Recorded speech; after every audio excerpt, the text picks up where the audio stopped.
Now let's take a look at how the Phillies are possibly heating things up or cooling things off with our Ace Hardware Temp Check. You can visit Ace Hardware Home Services online at acehardwarehomeservices.com to get started on your next project.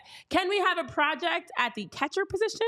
Can it be our old reliable Mr. JT Realmuto, who's going to be in his age 34 season in 2025? I don't know. Rumors have dropped. It is a very, very, very unlikely rumor, but it's been put out there. I don't even know if rumor is the right word. I think he was mentioned, and it's enough for us to talk about it. Fair. Because there was a recent poll. So it was a poll that was done by ESPN's Jesse Rogers, and he said an anonymous executive from Major League Baseball named JT Realmuto as a trade candidate. Brouhaha. And in that, he said, while most of the players our panel picked have been at least mentioned in offseason trade speculation, one name selected caught us by surprise. Realmuto. Would the Phillies trade their star catcher ahead of his final season before hitting free agency? One exec believes it could happen if Dave Dombrowski wants to shake things up after a division series exit in October. According to our voter, Realmuto might be the most tradable player. The most tradable player on the Phillies roster outside of the one we just talked about, Alec Bohm. So, as Jesse Rogers mentioned that, he did actually go back, guys, and follow up with that message because people took it on the internet and ran with it. We're not going to run with it. We're going to jog with it. Maybe we're going to, walk with it. We're going to walk with it. Have you ever watched speed walking? Oh, it's intense. The hips get going. Yeah. We're going to walk with it because we're not going to take this and get irrational, but we are going to talk about it because as Rogers followed up with, he did say it should be noted that the executive prefaces thought that it was an out-of-the-box, throw something on the wall idea for Dave Dombrowski to mix things up. So it definitely wasn't predicting it was going to happen, but giving people something to think about. Listen, it's the offseason. We love having something else to think about besides our Juan Soto sweepstakes updates and the other random rumors that we discussed. So with the 18 MLB team execs and insiders that were involved in getting polled and JT Realmuto's name coming out there, would you be open to the idea? I'm not even going to speculate there's truth to this, but would you be open to the idea, Jamie, of trading JT now as he's going into year 34 and he is going into the final year of his 2025 contract? They've got the $23.875 million salary for 2025. He's aging, obviously. We've talked so much about JT. Is this the time to try to get something out of him? It's kind of impossible to blanket say yes or no to that because Fair. I would need to know the other moves that come with it. Would I be open to it? Yes, in some scenarios, absolutely. I'd kind of want to know who's your catcher that's not named Rafael Marchand. Yeah. You can't put all your eggs in his basket. He just hasn't shown you a track record of health to this point that you feel confident going into a season with. If you were to bring in maybe a slightly younger vet type who's proven and, again, could upgrade another position, like if you did get rid of Alec Bohm, are you replacing third? Are you upgrading outfield? So I could be open to it. Do I want to do it? Not necessarily. I do think JT is going to have a little bit of a bounce back this year. Okay. I think the injury kind of derailed him midseason, and maybe it's just a little tougher to bounce back at his age. He's obviously a guy that puts in the work. All that we talked about is his swing lab and biomechanics lab all off season. Okay. And it looked like, some of the stuff was on the right track there before the injury.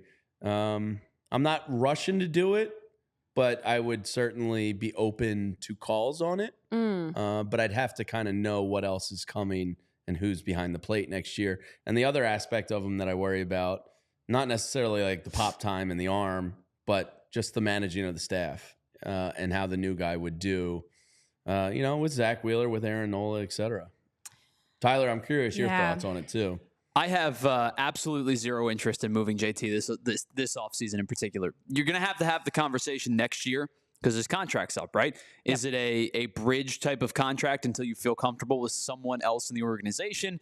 Is it a smaller deal that allows you to maybe, kind of go opposite of what they normally do, which is longer years, lower AAV? Maybe you invert that a little bit for a guy like JT. I think that the extreme unknown of what the everyday catcher position would be if JT wasn't your starting catcher, even with a dip in offensive productivity, is just too troublesome for me to even entertain this conversation because your options fair. this year internally would be Rafael Marchand, Can't do who it. hasn't shown that he could, stay healthy for a whole season. It would be, I'm not even going to entertain the conversation of it being Garrett Stubbs. You don't want an everyday Garrett Stubbs? I don't want any Garrett Stubbs. and then the other alternative would be, as Jamie, you mentioned, a veteran in the free agent market. And I talked about this with John this morning. The only two guys that I would even entertain are Kyle Higashioka and Elias Diaz.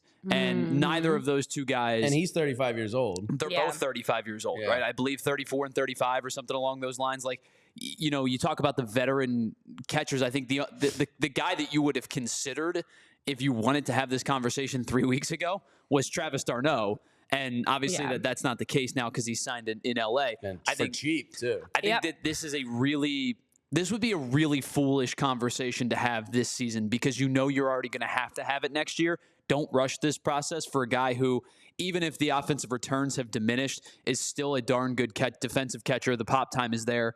And I feel like catchers don't really bring you a fair trade value. I just don't think I don't see a lot of validity in this conversation right now. To your point, there are a lot of catchers that are free agents this year, and they are all typically in that 32-year-old and older range. And as you mentioned, the deal that Travis had with the Angels, it was a 2-year deal that he signed with them. He's 36 years old. You have Austin Hedges, who signed a 1-year deal with Cleveland. The trade value and the free agent market in general for catchers is not great. I know Barbacaro's saying, I don't know what value JT has in a trade. I just feel like in general, there's a whole crop of aging catchers that are on the market. You look at Danny Jansen, Gary Sanchez, and it's so weird. I always say old, and 30s is not old, but it's in sports it is old. Carson Kelly, Elias Diaz. There are a lot of names out there. There's a Yan Gomes who's 37. You mentioned Kyle Higashioka, who's 35. It's like a whole passing of the torch, I feel like, for the current catchers in that sense. And for JT Realmuto, as we know, we're already going to have this conversation regardless next year, who's going into the final year of his 5-year, $115.5 million contract. You mentioned it, Jamie. The injuries last season were the issue for him. He still had 14 home runs, hit 266 with 47 RBIs and a 7.51 OPS last year. But we don't know if he's going to be able to be healthy for an entire season. To me, I think the value for the catcher role, and we've talked about this is not anything earth-shattering, is keep JT, let him see out the remainder of this 5-year deal, and bring in a backup catcher or lock in Rafael Marchand as your backup catcher. I think that there are, and I know in the chat it was mentioned, the untouchables. There are guys that are untouchables, and JT, in my opinion, I won't say he's fully untouchable, but he's like in that next tier of please don't touch them. Well, I just don't know there's if the no reason return is to. worth it. Right. There's no reason to move on from JT Realmuto. You're not going to get a lot for him. You're going to, a team that picks him up in free agency, or a team that picks him up as a trade piece, whether it's this season or next season on the market, I don't think you're going to get a lot for him financially or in terms of player return.